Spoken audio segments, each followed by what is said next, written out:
macarons from Paris. France. This one is from France. En effet, il n'y a pas de doute sur l'origine française. Quand je mettais mes déchets plastiques dans la poubelle jaune, je pensais naïvement qu'ils étaient tous envoyés dans des usines en France pour être recyclés. Alors quand j'ai découvert ce qui va suivre, j'ai un peu halluciné.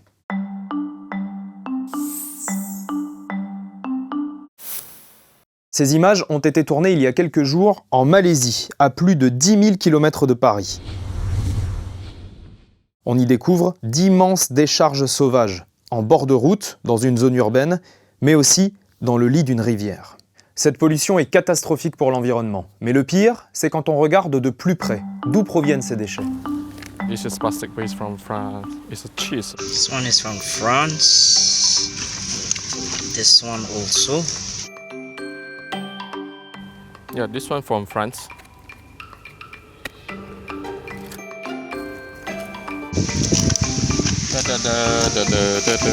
France. They throw a lot of milk bottles here. This is the third one. Yeah. Non, vous ne rêvez pas, ces emballages retrouvés dans la nature, à l'autre bout du monde, viennent de notre pays. Bouteilles de lait, paquets de fromage, produits de beauté, tous ces déchets ont probablement été mis à la poubelle par certains d'entre vous, pensant bien faire, mais ils ont fini leur course très loin de chez nous. Comment est-ce possible ? Tout simplement parce que certaines entreprises françaises, chargées de recycler nos déchets, préfèrent en fait les exporter. C'est souvent plus rentable que de les traiter en France, et c'est légal, à condition que les déchets ne soient pas dangereux et qu'ils soient correctement pris en charge à destination.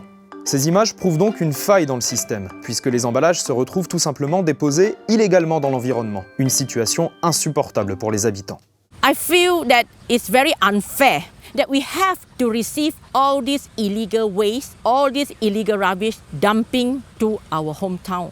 I hope that these European richest countries such as France, please stop your business sector that who tell you that they did recycle, but they throw your rubbish to other countries. Nissan Sado Haru Aoki Paris. From Paris. From Paris. 50 pieces macaron from Paris.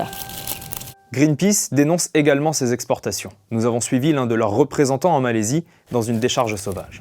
Based on our investigation, we found that most of the plastic waste originates from like high-income countries such as US, UK, Netherlands, Belgium, Germany, France, etc. Malaysian and other countries should not be used as a dumping ground, and all these plastic waste, the exporting countries should be dealing the waste themselves. Certains déchets français exportés en Malaisie sont donc déposés dans la nature. D'autres finissent brûlés dans des usines illégales comme celle-ci. Les rejets toxiques mettent en danger l'environnement et la santé des habitants. Satu hari pada jam 9.45 pagi, saya dapat asap yang begitu tebal besar, asap hitam. Bila kami datang ke tempat asap yang mana berlaku asap, tengok kami terkejut. Bila kami tengok tempat ni, ada jumbo bag, kan? Dalam beg tu ada kesan-kesan plastik yang mana sedang bakar, sedang marak membakar, yang kesan busuk sangat. Bila kami cek, ada kesan-kesan daripada plastik tu cek, ada kesan daripada Perancis kan. Kesan daripada datangnya daripada luar negara lah. Ada penduduk yang gatal-gatal tangan. Chaque année, la France exporte plusieurs centaines de tonnes de plastique ménager vers la Malaisie. Dans l'Hexagone, ces exportations sont contrôlées par Citeo, un organisme privé agréé par l'État.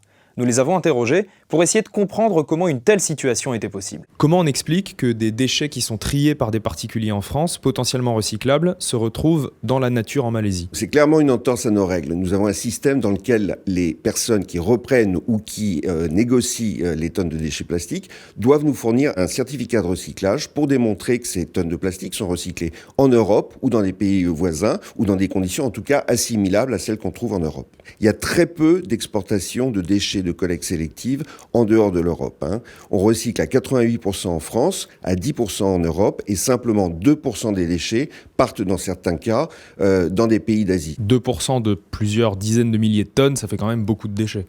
S'ils sont triés correctement, ça va. Et s'ils sont recyclés correctement, ça va. Mais si le cas que vous décrivez se produit, c'est absolument inacceptable. Est-ce que pour vous, ces images prouvent une défaillance du système? Ah, clairement, elle prouve une défaillance. Une tonne envoyée dans les conditions que vous décriviez, c'est une tonne de trop.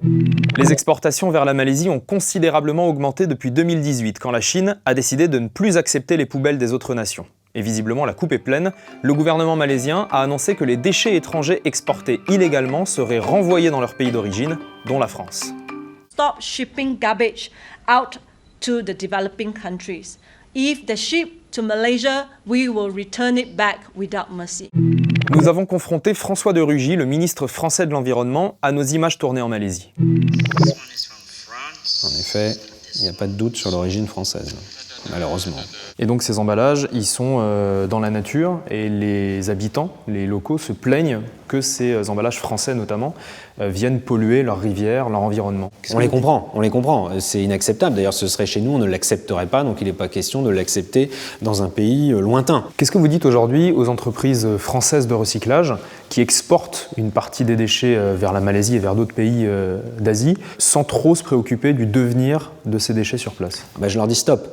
Et je leur dis là deux choses. Celles qui sont dans l'illégalité, il n'y aura pas de quartier, on va les condamner. Et les autres, même qui feraient en vérifiant qu'à la fin c'est recyclé, moi je vais les réunir pour que toutes les grandes entreprises ou plus petites qui collectent des déchets en France, qui pour certaines vont les trier, voire les mettre dans des filières de recyclage, eh bien qu'elles s'engagent à cesser les exportations. Moi je veux faire une enquête pour savoir quelle est l'entreprise française au départ, si c'est une entreprise française d'ailleurs, parce que peut-être que ces déchets ont fait un certain chemin pour arriver là avec des intermédiaires, etc. Mais il y a bien une entreprise française au départ qui les a exportés. Car on peut condamner avec la loi française, une entreprise qui aurait sciemment exporté des déchets, soit qui ne sont pas recyclables, soit dont on sait qu'ils ne vont pas être recyclés. Pourquoi la France continue à autoriser l'exportation de ces déchets recyclables? On pourrait très bien dire on interdit d'exporter des déchets français, on recycle tout en France. Alors, on interdit l'exportation de déchets